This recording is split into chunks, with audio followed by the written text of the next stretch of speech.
Amos தீர்க்கதரிசியின் புஸ்தகம் 2ஆம் அதிகாரம். கர்த்தர் சொல்லுகிறது என்னவென்றால், மோவாபின் 3 பாதகங்களின் நிமித்தமும் 4 பாதகங்களின் நிமித்தமும் நான் அவன் ஆக்கினையை திருப்ப மாட்டேன். அவன் ஏதோமுடைய ராஜாவின் எலும்புகளை நீராக சுட்டு போட்டானே. மோவாப் தேசத்தில் தீ கொளுத்துவேன். அது கீரியோத்தின் அரமனைகளை பட்சிக்கும். மோவாபியர் அமளியோடும் ஆர்ப்பரிப்போடும் எக்காள சத்தத்தோடும் சாவார்கள். நியாயாதிபதியை அவர்கள் நடுவில் இராதபடிக்கு நான் சங்காரம் பண்ணி, அவனோடே கூட அவர்களுடைய பிரபுக்களையெல்லாம் கொன்று போடுவேன் என்று கர்த்தர் சொல்லுகிறார்.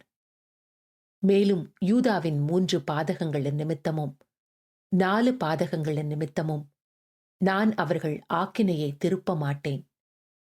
அவர்கள் கர்த்தருடைய வேதத்தை வெறுத்து அவருடைய கட்டளைகளை கைக்கொள்ளாமல் தங்கள் பிதாக்கள் பின்பற்றின பொய்களினால் மோசம் போனார்களே. யூதாவிலே நான் தீ கொளுத்துவேன்.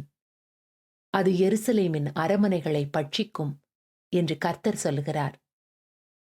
மேலும் இஸ்ரவேலின் 3 பாதகங்களின் நிமித்தமும் 4 பாதகங்களின் நிமித்தமும் நான் அவர்களுடைய ஆக்கினையை திருப்ப மாட்டேன்.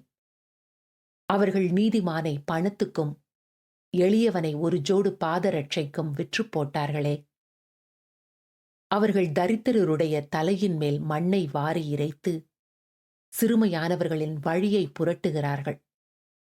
என் பரிசுத்த நாமத்தை குலைச்சலாக்கும்படிக்கு மகனும் தகப்பனும் ஒரு பெண்ணிடத்தில் பிரவேசிக்கிறார்கள். அவர்கள் சகல பீடங்கள் அருகிலும் அடைமானமாய் வாங்கின வஸ்திரங்களின் மேல் படுத்துக்கொண்டு தெண்டம் பிடிக்கப்படுகிறவர்களுடைய மதுபானத்தை தங்கள் தேவர்களின் கோவிலிலே குடிக்கிறார்கள் என்று கர்த்தர் சொல்லுகிறார். நானோ கேதுரு மரங்களைப் போல் உயரமும் கர்வாலி மரங்களைப் போல் வைரமுமாயிருக்கிற எமோரியனை அவர்களுக்கு முன்பாக அழித்தேன்.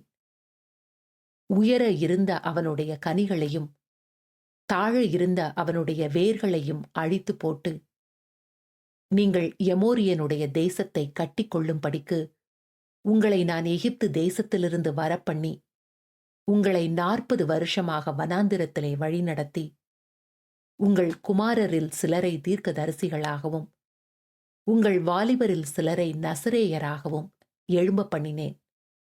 இஸ்ரவேல் புத்திரரே, இப்படி நான் செய்யவில்லையா என்று கர்த்தர் கேட்கிறார். நீங்களோ நசரேயருக்கு திராட்சரசம் குடிக்க கொடுத்து தீர்க்கதரிசிகளை நோக்கி, நீங்கள் தீர்க்க தரிசனம் சொல்ல வேண்டாம் என்று கற்பித்தீர்கள். இதோ கோதுமை கட்டுகள் நிறை பாரமாக ஏற்றப்பட்ட வண்டியில் இருத்துகிறது போல நான் உங்களை நீங்கள் இருக்கிற ஸ்தலத்தில் இருத்துவேன்.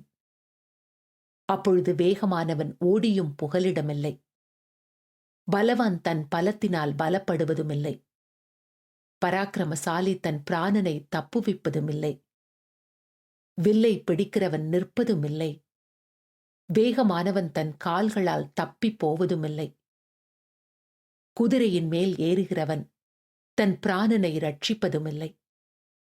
பலசாலிகளுக்குள்ளே தைரியவான் அந்நாளிலே நிர்வாணியாய் ஓடிப்போவான் என்று கர்த்தர் சொல்லுகிறார்.